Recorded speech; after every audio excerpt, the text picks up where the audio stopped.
revelado aos filhos dos homens, como agora tem sido revelado pelo Espírito aos seus santos apóstolos e profetas, a saber, que os gentios são co-herdeiros e de um mesmo corpo e participantes da promessa em Cristo pelo Evangelho. Abra sua Bíblia agora em 1 Coríntios capítulo 2, verso 9. Primeira carta do apóstolo Paulo aos Coríntios, só voltar aí.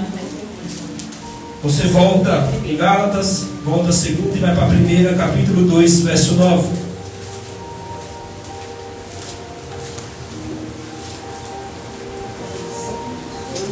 Primeira aos Coríntios 2, verso 9.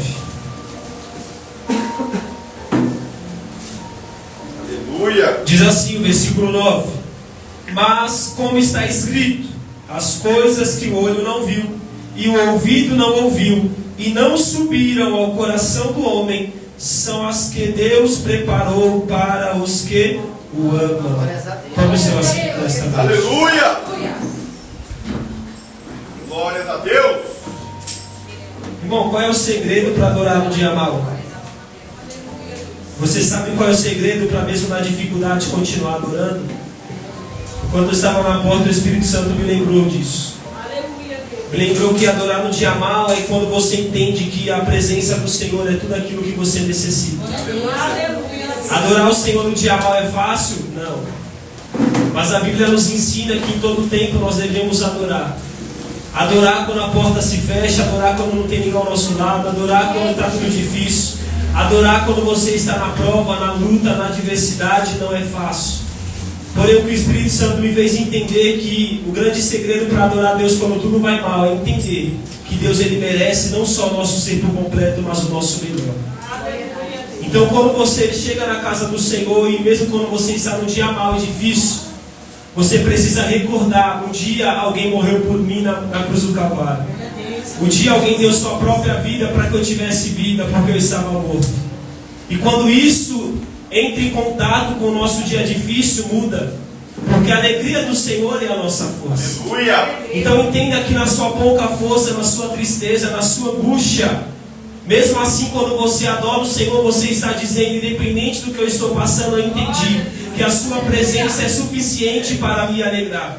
Ainda que minha casa esteja desabando, ainda que meu casamento esteja sendo destruído, ainda que o inimigo tenha se levantado de um lado e de outro, eu entendi que o maior presente que eu recebi é estar na presença do Senhor. É poder adorar, é poder exaltá-lo. Independente do que eu tenho passado, Ele merece o meu espírito, Ele merece a minha alma, Ele merece o meu corpo, Ele merece a minha adoração.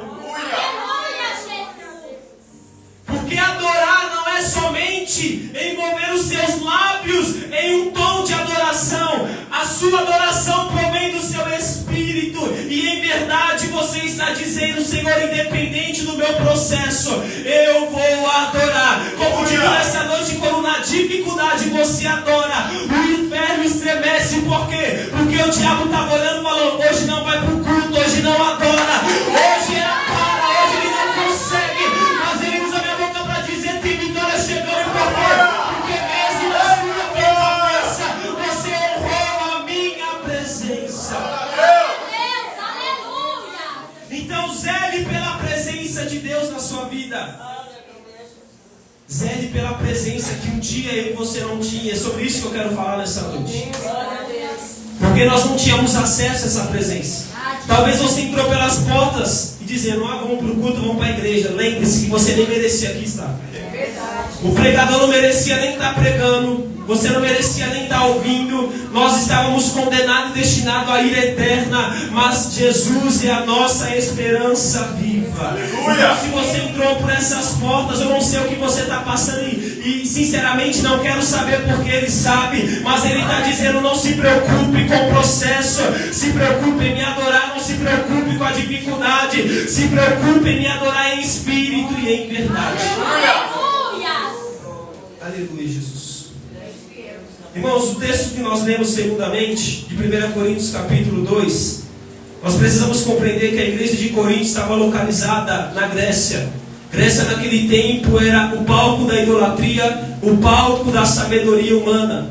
Aquela igreja que Paulo funda na sua segunda viagem missionária, juntamente com Priscila e Áquila. A Bíblia diz que muitas pessoas foram alcançadas naquela cidade de Corinto. E a Bíblia diz que por um período de 1 ano e meio, Paulo ele ficou naquela cidade, naquele lugar, instruindo, discipulando, corrigindo, guiando o povo pela palavra de Deus. Paulo, na sua terceira viagem missionária, está em Éfeso. Por 3 anos ele está exercendo o seu chamado e ministério. Então, na sua segunda viagem missionária, ele planta a igreja em Corinto, num lugar onde Satanás predominava, mas tinha a luz da igreja de Cristo.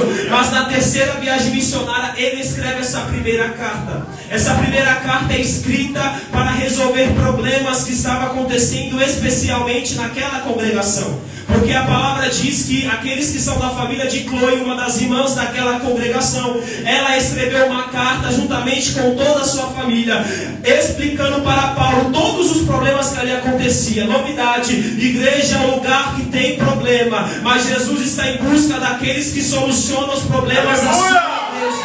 Ele está dizendo: não pense que você vai entrar por essas portas e vai encontrar uma igreja perfeita, porque não tem. Pastor não é perfeito, pregador não é perfeito, e você que está sentado na cadeira também não é perfeito. Ele está nos ensinando que através disso, ainda que a igreja tenha defeitos e dificuldades, o defeito da igreja tem que ser colocado, a falha da igreja tem que ser colocada diante da mão daquele que possa resolver. Primeiro de Deus, segundo daqueles que têm a capacidade espiritual para enxergar o problema e resolvê-lo. Então a família de Cloe enxerga o problema, enxerga a diversidade, enxerga o pecado que está diante de todos na congregação e escreve uma carta para o apóstolo Paulo. A Bíblia diz que grandes eram os problemas daquela congregação. Aquela igreja era uma igreja que estava dividida. Era uma igreja que estava vivendo em partidarismo, uma igreja que estava vivendo na imoralidade. Muitos dos seus membros estavam na idolatria. Ou seja, era uma igreja que queria a Deus, mas ao mesmo tempo queria ainda o mundo. Uma igreja que não tinha ainda tomado uma decisão por completo, ou se entregado por completo. Ou ainda aqueles que se entregaram por completo voltaram às velhas práticas. E Paulo, para resolver este problema, ele escreve essa carta. Porque quando o problema se instala no meio do povo de Deus, precisamos entender que tem que ter alguém para resolver. Normalmente é o pastor, mas todos precisam estar preparados para resolver esses problemas. Os demais responsabilidade é para aquele que Deus otorgou a responsabilidade de guiar o seu povo. Porém, precisamos entender que, ainda que o fardo do pastor, do líder seja maior, do apóstolo Paulo fosse maior, todos temos parte desse peso, dessa responsabilidade.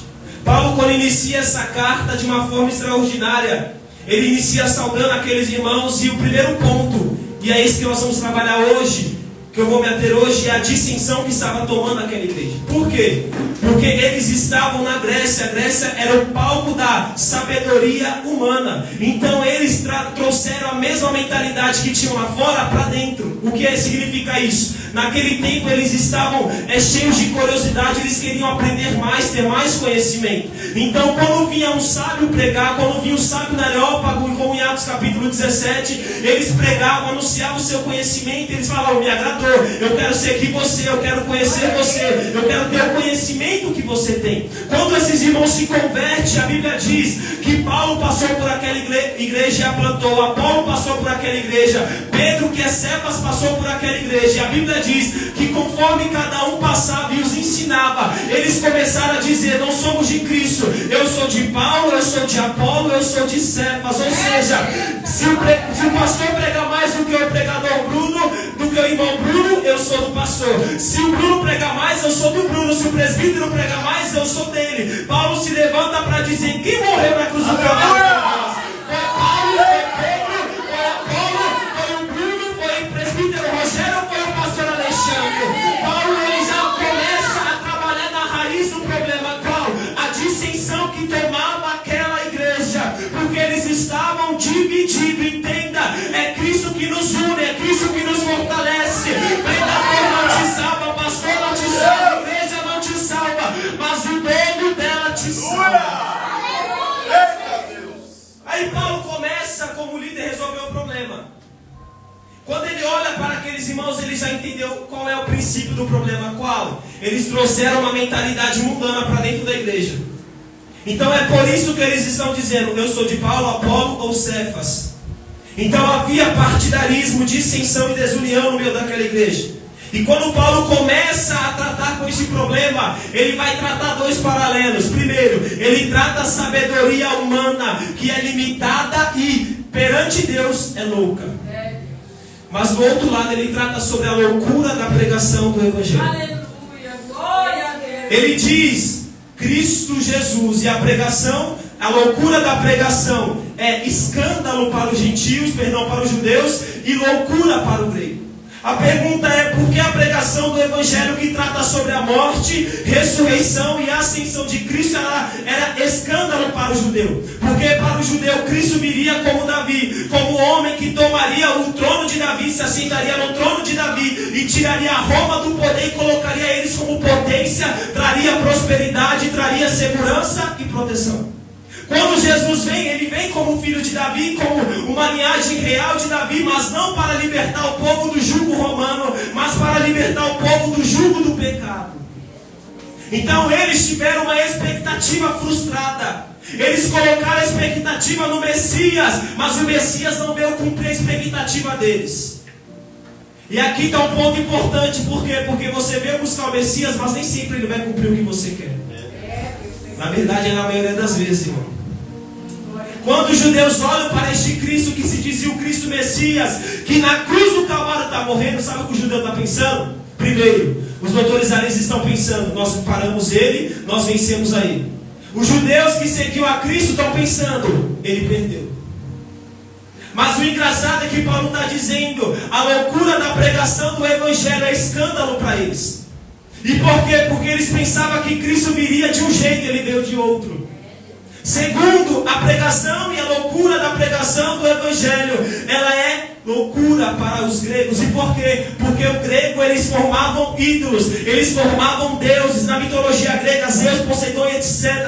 Mas a Bíblia está nos mostrando que para eles era loucura. E por quê? Porque o grego quer tornar o homem um Deus, mas não compreender o Deus que se tornou homem. Eles não compreender a mensagem do Evangelho, que não diz respeito ao homem se tornando Deus, mas Deus encarnando na pessoa do Filho para salvar a humanidade. Então o grego está pensando: como pode esse Deus, como pode ele fazer isso? Nós queremos tornar o homem um Deus, mas ele se torna um homem. Qual é a probabilidade? Quem é mais poderoso? Aquele que quer ser como Deus, ou um Deus que na sua glória se despiu dela e desceu numa terra e tomou madeira sobre si para nos salvar? Ele está dizendo: a pregação do Evangelho é loucura para aqueles que querem tornar homens Deus, mas não compreende o Deus que se tornou homem. Aleluia! Aí Paulo diz: vocês são doidos. Como vocês podem crer em algo assim e não crer no Evangelho? E o Paulo está cortando mal pela raiz, porque a dissensão estava gerando todo outro tipo de problema. E Paulo começa a tratar essa dissensão, dizendo que a loucura da pregação do Evangelho, ela é mais poderosa do que a sabedoria humana. Aí no capítulo 1, Paulo começa a tratar justamente sobre isso. Aí no capítulo 2, ele inicia falando sobre como foi a pregação dele. Paulo diz: a minha pregação não foi usando sabedoria humana, não foi usando filosofia, não foi usando história, não foi usando sociologia, foi pregando Cristo crucificado. E por que Cristo crucificado? Porque é Cristo o poder do Evangelho para salvar o pecador que está perdido. E Paulo começa a dizer: eu não preguei com sabedoria, com palavras persuasivas e humanas. Mas o verso 4 do 2, ele diz: mas em demonstração do Espírito e de poder, para que a vossa fé não se apoiasse em sabedoria dos homens, mas no poder de Deus. Porque o que é a sabedoria de Deus? E Paulo começa a tratar a partir do verso de número 4. Se você ler o capítulo 1, ele diz: Cristo é o poder e a sabedoria de Deus.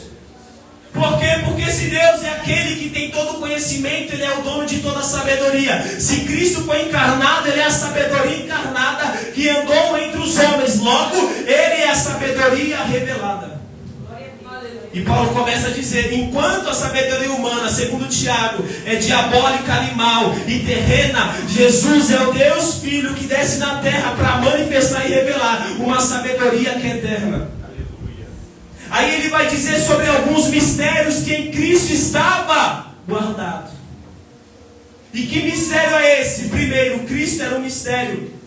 Porque Cristo, ele é profetizado no Antigo Testamento. E o Antigo Testamento aponta para o Cristo que viria. E este Cristo que viria traria paz, segurança, bênção para aquele povo. Mas não somente para aquele povo, porque lembre-se, Adão, ele caiu e pecou logo, todos nós somos feitos pecadores. Paulo vai dizer em Romanos 5 que nenhum justo sequer se achou na terra. Ninguém que faça o bem, ninguém que busque a Deus. E isso envolve tanto a mim quanto você, ou seja, não tinha esperança para mim e para você. Então Cristo é um mistério que Deus estava guardando desde a eternidade. Por isso Pedro diz que antes da fundação do mundo ele já tinha um cordeiro preparado. Ou seja, isso significa que antes de Adão e Eva cair, antes de Noé ser levantado como o protagonista do Antigo Testamento logo no início, como aquele que construiu uma arca, como ali um instrumento de salvação, antes de tudo Deus criar, Deus já tinha preparado na sua onisciência o seu próprio Filho como sacrifício. Porque Deus não é pego despercebido. Deus não é pego despercebido. Mas só que este mistério não só envolvia Cristo, mas o propósito de Cristo.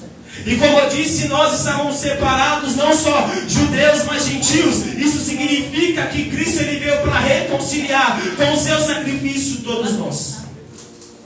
Porém ele vai dizer no verso 9: mas como está escrito, as coisas que o olho não viu e o ouvido não ouviu e não subiram ao coração do homem, são as que Deus preparou para os que o amam.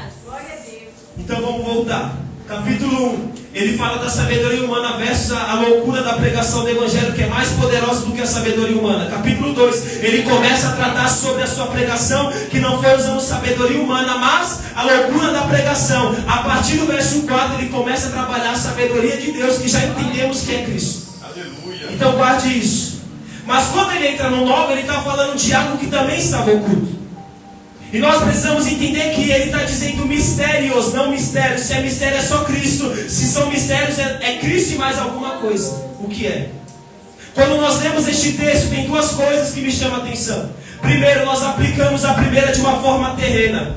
Cristo me ama, Ele tem coisas ao meu respeito nessa terra. Ele tem um bom carro, Ele tem uma boa casa, Ele tem um bom emprego, um bom salário. Não é isso que Paulo está dizendo. Porque muitas das vezes pegamos este texto e aplicamos aos bens materiais. Não é sobre isso que Paulo fala. Então Paulo fala sobre o terceiro céu, o paraíso que ele tem preparado para nós? Também não. Porque Paulo está dizendo sobre o mistério que foi revelado. E nós vamos entender qual é este. Paulo não está dizendo como o céu será. O céu que ele tem preparado para nós. A Bíblia diz que tem ruas de ouro, mas não é sobre isso que ele está falando. A Bíblia diz que não vai ter morte, não vai ter choro, mas não é sobre isso que Paulo está falando. Então a pergunta é sobre o que Paulo está falando. Porque a questão é, se Paulo está falando do terceiro céu, como ele pode dizer no verso 10 que Deus nos revelou pelo Espírito Santo? Então isso quer dizer que ele não está falando de coisa material. Ele não está falando acerca da futura Jerusalém que nós vamos herdar. Então do que Paulo está falando? Paulo está falando de um mistério. Mas entenda, Paulo fala de um mistério e fala que esse mistério é revelado pelo Espírito Santo como foi. Mas ele não fala neste capítulo, ou neste livro, nessa carta, qual mistério é. E é por isso que nós lemos Efésios capítulo 3. Qual é o mistério que Paulo está dizendo? Ele diz no verso, a partir do 3: como me foi este mistério manifestado pela revelação, como acima em pouco vos escrevi. No capítulo 2, a partir do 11: pelo que quando ledes, podeis perceber minha compreensão do mistério de Cristo. Então, em 1 Coríntios capítulo 2, verso 9 ao 10, ele está dizendo, tem um mistério e este mistério é revelado, mas eu não estou revelando qual é o mistério para vocês. Esse mistério só vai ser revelado para a igreja de Efésios, capítulo 3, é de Colossenses. Ele diz no verso 4: o qual Cristo, noutros séculos, não foi manifestado aos filhos dos homens, como agora tem sido revelado pelo Espírito aos seus santos apóstolos e profetas. Paulo está dizendo, ele me revelou o mistério. Ele revelou o mistério para os profetas e para os outros apóstolos. E qual mistério é esse? 6. A saber, propósito, mistério revelado. Ele diz que os gentios são coerdeiros e de um mesmo corpo e participantes da promessa em Cristo pelo Evangelho. E esse mistério é uma boa notícia para nós. E por quê? Porque ele está dizendo, os gentios, primeiro, quem são os gentios? Paulo está dizendo, no início de tudo Deus chamou Abraão. Quem é Abraão? Alguém que é hebreu, alguém que posteriormente seria ali pai de Isaac. Isaac geraria Jacó, Jacó geraria 12 filhos, e esses 12 filhos se tornariam uma nação como Deus o prometeu, chamado Israel. Deus escolheu a nação de Israel como povo escolhido, como aqueles que usufruiriam da promessa a qual ele estabeleceu. Então isso quer dizer que todo aquele que não é israelita ou judeu é gentil. E quem são gentil? Todo aquele que não é judeu, que a sua mãe não é judia, o seu pai não é judeu. Ou seja, resumindo, todos nós não éramos considerados povo de Deus. Eu não era considerado povo de Deus, nem você. É por isso que no início eu disse, ninguém merecia entrar por aquelas portas para adorar a Deus. Porque primeiro, só eles poderiam adorar a Deus. Porque nós não conhecíamos a este Deus. Então Paulo está dizendo, vós que sois gentios, ou seja, que não era povo de Deus. O mistério é, Jesus foi enviado para que a promessa que foi dada aos israelitas se estendesse a todos os gentios. Então isso quer dizer que ainda que eu não fosse povo, Deus já estava olhando lá para frente. Ainda que um dia eu não pensasse servir a Deus, Deus ele estava me enxergando lá no futuro. Glória a Deus. Porque quando Deus estabelece o seu povo, este povo eles tinham uma responsabilidade. A primeira era ser obediente, a segunda era ser fiel, a terceira era viver uma vida santa, mas a quarta, trazer as pessoas até o centro da adoração, que era o templo, para revelar o Deus que servia. Então, a forma de Deus trabalhar no Antigo Testamento para se revelar através do seu povo é diferente do Novo. Por quê? Porque no Antigo Testamento, Deus trazia as pessoas de todas as nações para conhecê-lo. Mas no Novo Testamento, Deus envia o seu povo para as nações para revelar o seu poder, o seu Evangelho. Então no Antigo Testamento aquele povo falhou primeiro em obedecer, aquele povo falhou em viver em fidelidade, em viver em santidade, e por fim falhou em revelar quem era Deus. Aquele povo estava vivendo em total depravação. Se você ler o Antigo Testamento por completo, você vai ver que o povo de Judá, o povo israelita, viveu uma montanha russa. Ora estavam bem, ora estavam mal, ora estavam bem, ora estavam mal. Por quê? Porque eles não eram fiéis aos mandamentos de Deus. Em sua maioria, eles estavam bem, abandonavam a Deus. Tudo ficava mal, era conserto. Quando Deus fazia o conserto, tudo voltava ao normal. Quando tudo voltava ao normal, abandonavam a Deus. E vive essa montanha russa no Antigo Testamento. Mas como eu disse, havia uma promessa. Qual é a promessa? O Messias virá. Ele é da raiz de Davi. Ele vai reger não só os judeus, mas também os gentios. Ou seja, a promessa de Deus não é só trazer salvação para o seu povo, a qual ele escolheu no início, mas é alcançar todas as nações e trazer todos para o centro da sua presença. Porque o pecado de Adão gerou um abismo entre nós e Deus. E ainda que eu quisesse, que você quisesse buscar a Deus, é impossível. É por isso que eu disse aqui uma vez que evangelho não é o homem indo até Deus, é Deus se tornando homem para vir até o homem que está caído, para levantá-lo e revelar o Pai e levá-lo até o Pai. É por isso que Jesus diz, eu sou o caminho, eu sou a verdade, eu sou a vida. Ninguém vem ao Pai a não ser por mim. Jesus está dizendo, eu estou com o Pai, eu revelo o Pai e te levo até o Pai, porque eu te trouxe a salvação. Então o mistério que Paulo está dizendo é, vocês que agora são povo de Deus, e por quê? Depositaram a sua fé no Cristo que veio, no Cristo que padeceu, no Cristo que morreu, ressuscitou, ascendeu aos altos, mas ele um dia voltará. Este que você depositou a sua fé te tornou povo de Deus. Aí ele vai dizer quais são os benefícios deste mistério revelado, e quem depositou a sua fé em Cristo para o gentio. que não era povo de Deus? Primeiro ele diz que o gentio se tornou co-herdeiro. Co-herdeiro é herdeiro juntamente com. A pergunta é: nós somos herdeiros das promessas de Deus juntamente com quem? Com o judeu. Porque se a promessa que eles esperavam era Cristo, ele está dizendo, a promessa foi comunicada a eles. Mas João 1,12, ele veio para os seus, mas os seus não receberam. Mas todo quanto recebeu, deu-lhe o poder de se tornarem filhos de Deus. Ele está dizendo, eu vim no primeiro momento para salvar Israel. Israel me rejeitou, mas eu vim para você. Eu te encontrei naquele bar, eu te encontrei naquela casa, eu te encontrei naquele culto, naquele ponto de pregação. Eu te encontrei num lugar desfavorável e que ninguém poderia te tirar, porque eu sou Deus que levanta e alcança os improváveis na terra para a salvação. Então, se o judeu está rejeitando, não me preocupa, eu vou para o gentil. Porque se o judeu não me quer, sendo eu o próprio Messias profetizado, eu vou para quem me quer. Não quer saber de mim? Não tem problema, eu vou para quem quer. Aleluia! Aí ele continua dizendo, então nós somos co-herdeiros com os judeus. Então a promessa de Cristo que veio para eles foi comunicada a nós. É por isso que Paulo vai dizer em Romanos capítulo 1 que primeiro a salvação é para o judeu, depois para o grego ou gentil.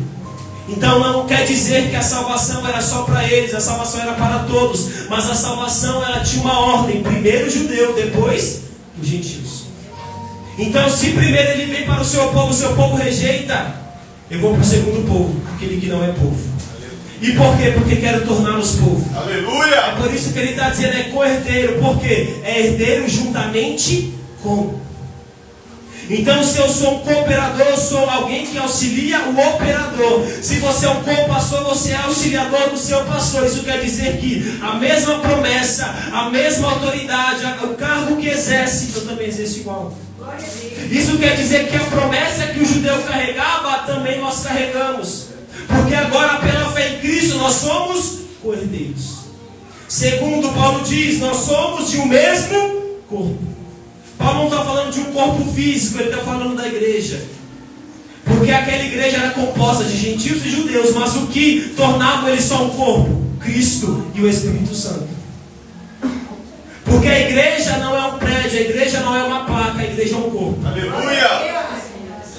Como assim? Paulo diz, a igreja é um corpo do qual Cristo é a cabeça. Por que Cristo é a cabeça? Porque a cabeça governa todo o corpo. E neste corpo eu sou membro. Então isso quer dizer que, primeiro, é Cristo que governa a igreja.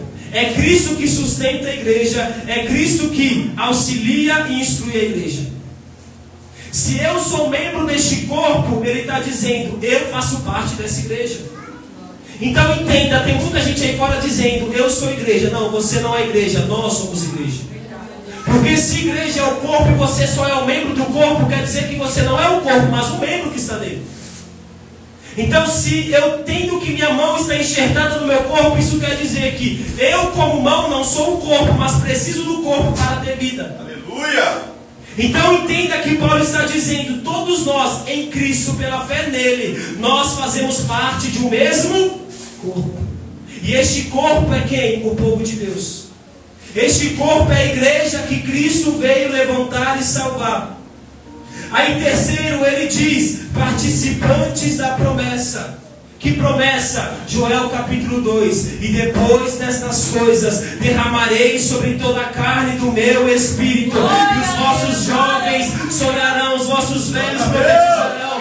Todos serão cheios do Espírito Santo de Deus e todos profetizarão. Mas a promessa que eles rejeitaram, ainda sendo judeus, foi passado para a igreja. Porque a promessa não é vou derramar do meu Espírito sobre o judeu. A promessa é vou derramar do meu Espírito sobre toda a carne. Ele está dizendo, o judeu que me aceitou vai receber o meu Espírito, mas o gentil que me aceitou também receberá da promessa do Espírito Santo de Deus.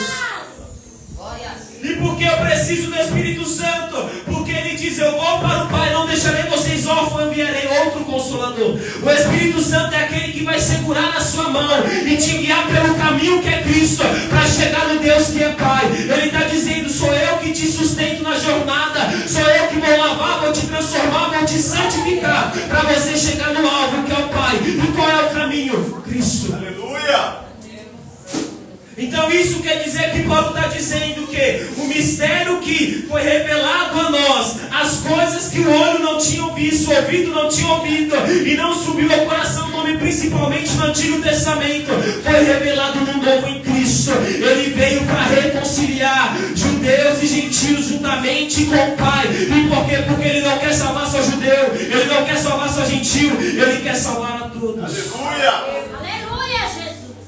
Porque Paulo escreve a Timóteo que Deus deseja salvar a todos. Pedro escreve na sua carta acerca da salvação e da volta de Cristo. Ele diz: Ele não retarda a sua promessa em voltar, mas é longânime e se irá, para que todos se arrependam. Por que todos têm que se arrepender? Porque se Adão pecou, eu também sou pecador. Se Adão caiu, eu também caí. É por isso que Paulo ele vai introduzir este mistério em Efésios capítulo 2 a partir do 11. Então ele está dizendo: o gentil, ele é co-herdeiro, ele é participante das promessas e também de um mesmo corpo. Aí ele diz: pelo sangue, pelo evangelho. Então você só pode ser povo de Deus hoje, compartilhar das mesmas promessas e ser co-herdeiro com o judeu, porque você foi alcançado pelo sangue de Cristo. Mas tem algo interessante que Paulo começa iniciando a tratar a partir do verso 11 do capítulo 2 de Efésios. Porque ele diz: em Cristo Jesus, todos nós somos um só corpo, tanto gentios como judeus. Mas só que no tempo do Antigo Testamento, a Bíblia diz que quando o templo é levantado, e o templo era o centro da adoração para o judeu, o gentio não podia entrar. Ou seja, o lugar que era o centro da adoração não era para todos, era só para alguns. O templo naquele tempo era repartido em 3 partes. A primeira era o átrio. Onde estava o átrio estava o altar, e onde era feito todo tipo de sacrifício. Mas havia uma parte interior que era dividida em 2 partes: lugar santo e lugar santíssimo. O lugar santo é onde estava a mesa da propiciação, onde estava o candelabro e a mesa onde os sacerdotes lavavam a mão para entrar no Santo dos Santos. E o Santo dos Santos é onde estava a Arca da Aliança, representava a presença de Deus. Porém, qual é o detalhe? Só o sumo sacerdote uma vez por mês, uma vez por ano, poderia entrar nesse lugar. Uma vez por ano, no lugar mais íntimo da presença de Deus. Isso quer dizer que não era todos que poderiam entrar no lugar mais íntimo com Deus. Mas quando Cristo está na cruz, algo chama a atenção. O que? Ele diz: está consumado. Aleluia. Ele diz: está consumado. E quando ele brada do céu, a Bíblia diz que houve um tremor e houve um terremoto de cima para baixo. E a Bíblia dá o detalhe que no templo o véu se rasgou. Mas só que ainda não era bom para o gentio. Por quê? Porque antes de Cristo vir a este mundo encarnado, Herodes fez uma reconstrução no templo, ou no segundo templo. Porque o primeiro templo, que era o centro da adoração, foi destruído por Nabucodonosor. E a Bíblia diz que posteriormente, depois de 70 anos de cativeiro, ele levanta o seu povo para reconstruir o templo. Em especial, agiu como profeta para dizer: volte a reconstruir aquilo que vocês pararam. Então, quando este templo é reedificado e Herodes o Grande se levanta para remodelar o templo, ele pensando não religiosamente, mas politicamente, a Bíblia diz que, a história diz que ele separa um lugar para os gentios. Então havia um átrio para o gentio e havia um átrio para o judeu no novo templo, ao qual ele remodelou, reconstruiu. E havia uma parede escrita Muro da Separação. E este muro da separação significava para o gentio: eu não posso passar para o outro lado. Então eu posso entrar no templo, eu posso até conhecer esse Deus, mas de forma limitada. Isso significa que o gentio não poderia acessar o lugar mais íntimo e profundo de intimidade com o Pai. Mas só que Jesus, ele é aquele que faz a obra por completo. Se ele quer reconciliar o judeu, ele reconcilia. Se ele quer reconciliar o gentio, ele também reconcilia. É por isso que, se você ler Efésios 2,14, Paulo vai dizer: e o muro da separação também foi derrubado. Porque você lembra que eu disse que Jesus na cruz bradou: está consumado, o véu do templo se rasgou? Isso quer dizer que todo judeu que acessava o templo na parte parte que era deles poderia acessar um lugar mais íntimo. Mas o gentio não, por quê? Havia uma parede. É por isso que Paulo está escrevendo em Efésios 2,14 que o muro da separação também caiu. O que isso significa, irmão? Isso significa que quando o véu se rasga, todo judeu tem acesso ilimitado à presença de Deus. Mas quando o muro da separação cai por terra, todo gentil tem acesso à presença de Deus de uma forma ininterrupta. O que significa isso? Eu posso adorar a Deus 24 horas por dia. Eu posso viver uma vida de adoração. Eu vou estar trabalhando, a presença dele lá está. Eu vou estar estudando, a presença dele estará comigo. Eu vou estar no culto e a presença dele vai se fazer presente. Eu vou estar em casa e a presença dele estará lá. E por quê? Porque o véu foi rasgado e o sumo sacerdote que poderia entrar uma vez por ano, agora pode entrar todo dia. O judeu que podia acessar de uma forma limitada, agora pode acessar esse lugar de intimidade todo dia. O gentil que éramos nós, que não podia se chegar a Deus, nem adorá-lo, nem conhecê-lo de uma forma plena, agora nós podemos.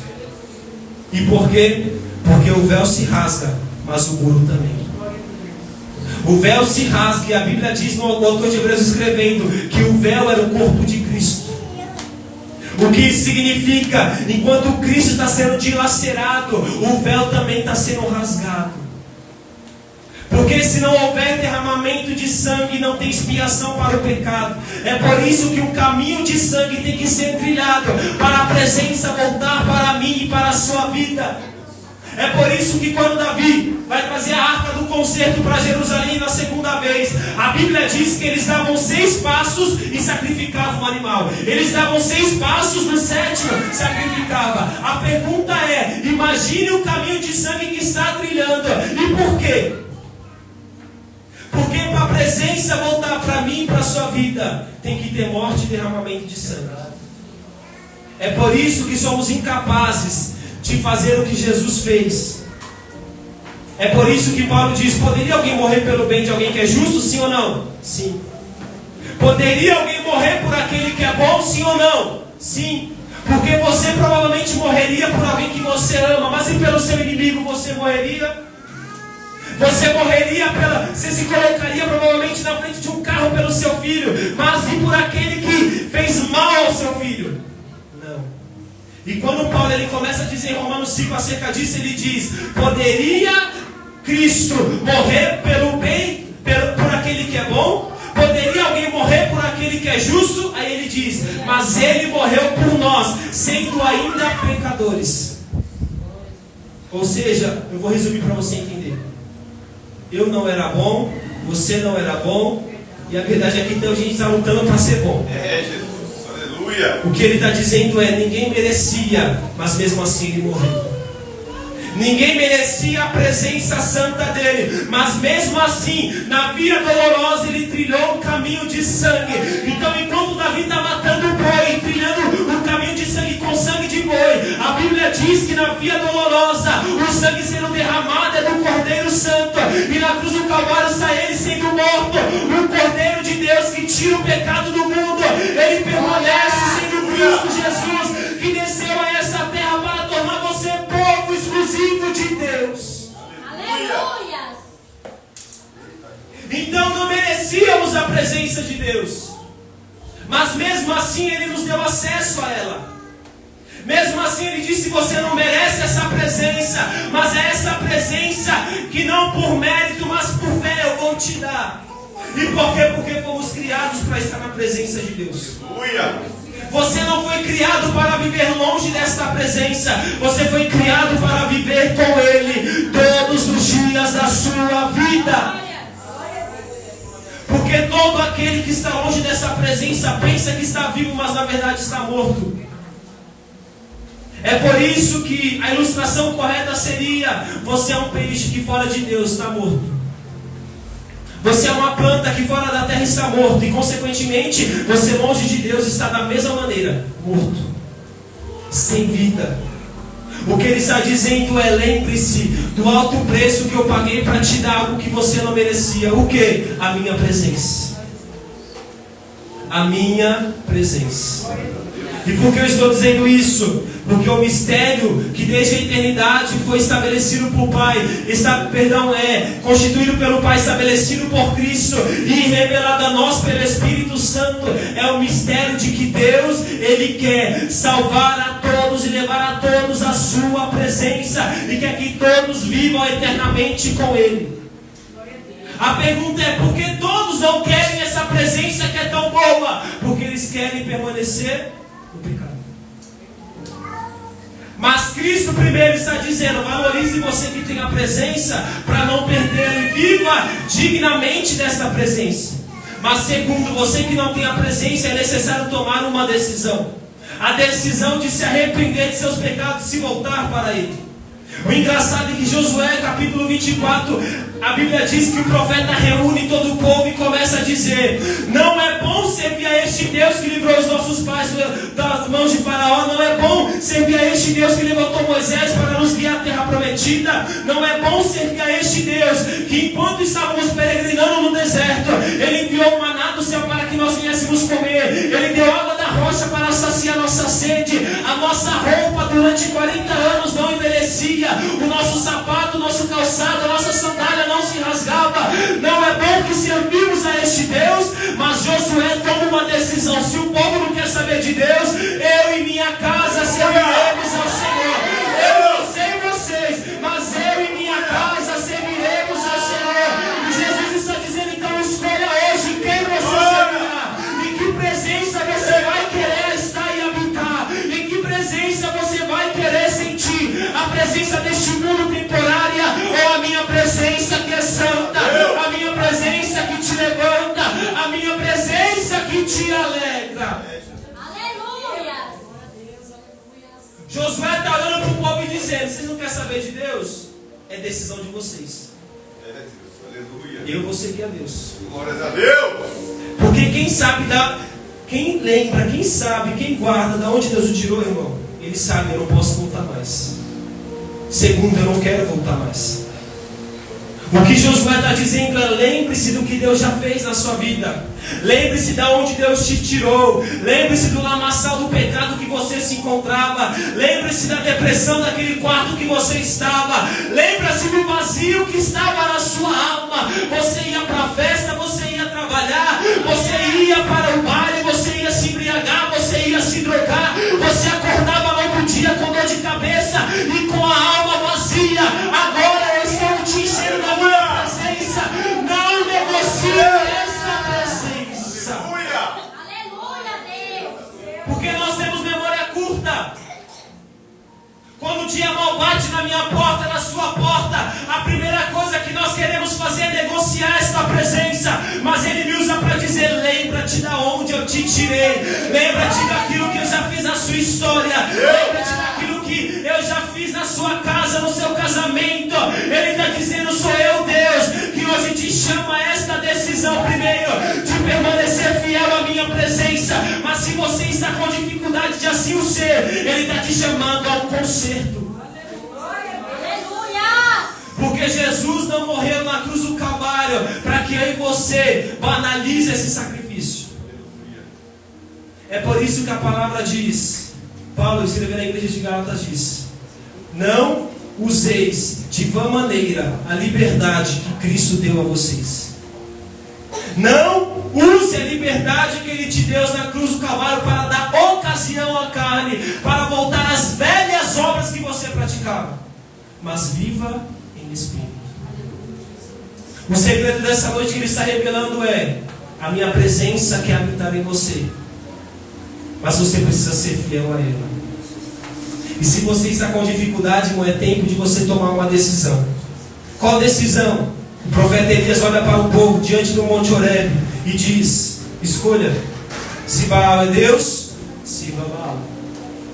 Se Deus é Deus, sirva a Deus. Aleluia. Você já ouviu isso? Eu vou repetir para ativar sua memória, fazer o que Josué estava fazendo no capítulo 24. Deus não te divide com ninguém. Aleluia, Jesus. Deus quer você Glória como a completo. Deus. Ele está dizendo: a decisão de sair de cima do muro é a decisão mais importante que você pode tomar hoje. A decisão de me seguir é a decisão mais importante que você pode tomar hoje. E por quê? Porque decisão ou vai te abrir uma porta ou vai te abrir uma cova. Se eu decidir seguir ao mundo, é cova. Se eu decidir servir a Cristo, é porta. Que porta? Eis que eu tenho em minha mão a chave de Davi. Se eu abro essa porta, ninguém fecha. Se eu fecho essa porta, ninguém abre. Ele não está dizendo não é porta de carro, de casa. É porta da salvação. E ela está aberta para a sua vida nessa noite. Porque imagine comigo, viver uma eternidade longe dessa presença. Viver uma vida eterna longe de Cristo.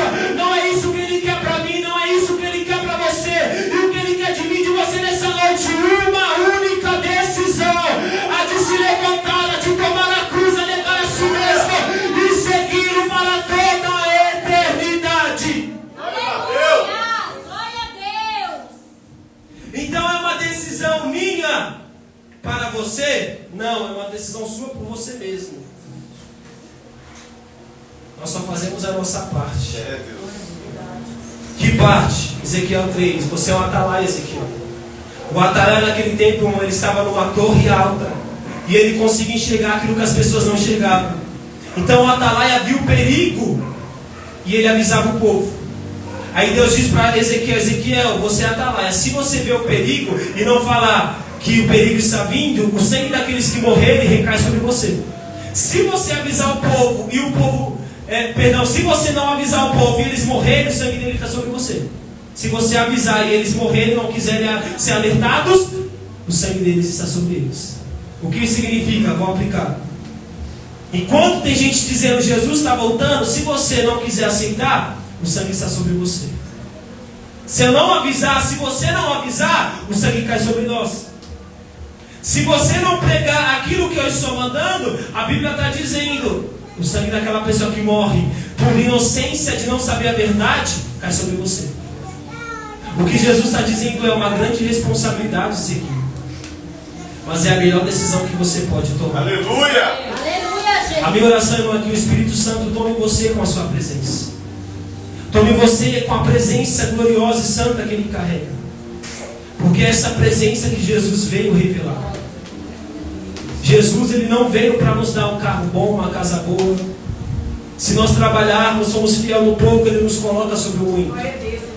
Mas o que Paulo está revelando no capítulo 2, verso 9 é: aquilo que olho nem ouviu, aquilo que ouvido nem ouviu, não penetrou no coração do homem, é o que Deus tem preparado para a sua igreja. O que Deus tem preparado para a sua igreja? Cristo. Ele é aquele que nos traz a salvação. Cristo é o mistério que estava oculto e foi revelado para a igreja. E este mesmo Cristo pegou aquele que não era povo, aquele que estava no álcool, nas drogas, na perdição, aquele que estava perdido no mundo de moralidade, de perversão, de depravação, e resgatou com seu próprio sangue. Ele está dizendo: entenda que Ele veio para te dar aquilo que você não merece, a presença dEle e a eternidade juntamente com Ele. Glória a Deus! Então tome a sua decisão dessa noite. Se coloque em pé, eu quero orar pela sua vida. Eita glória! Esse é o mistério de Cristo, irmão. É isso que Paulo quer dizer para mim e para você nessa noite. A maior bênção, a maior vitória nós já recebemos é ter a presença de Deus. Porque quando Adão peca, nós ficamos submissos, subordinados a Satanás, à morte e ao pecado.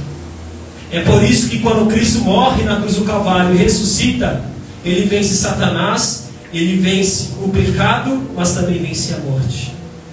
Não porque Cristo estava submetido a isso, mas porque todos nós estávamos.